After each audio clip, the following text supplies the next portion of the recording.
I'm standing in a soybean plot that was planted on the 19th of May, so a little bit late. But this plot has 3 different populations in it, and it was put in using a prescription.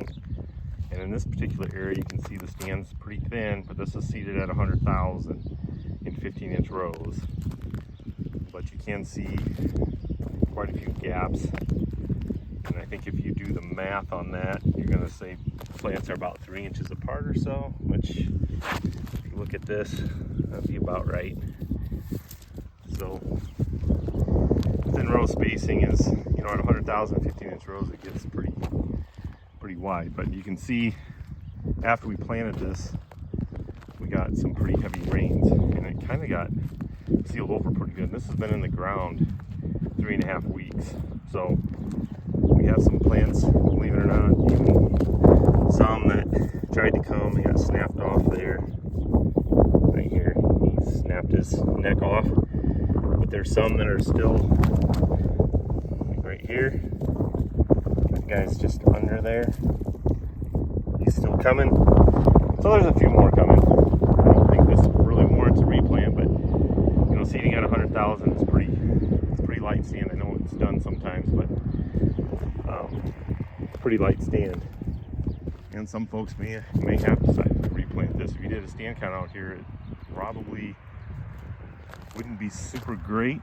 Of course, this is just a plot, so we're gonna let it ride. But you can see, like, some of these areas where the water sat a little more, there's definitely some bigger gaps. But the interesting thing is, and I thought this is a really good demonstration of this, is right over here. I'm walking towards where the planter bumped up to 200,000, which again maybe is a little bit extreme, but for the purposes of a plot, I thought it was kind of neat to see this. And you can see here, while there's still some gaps, there's a lot better stand in this area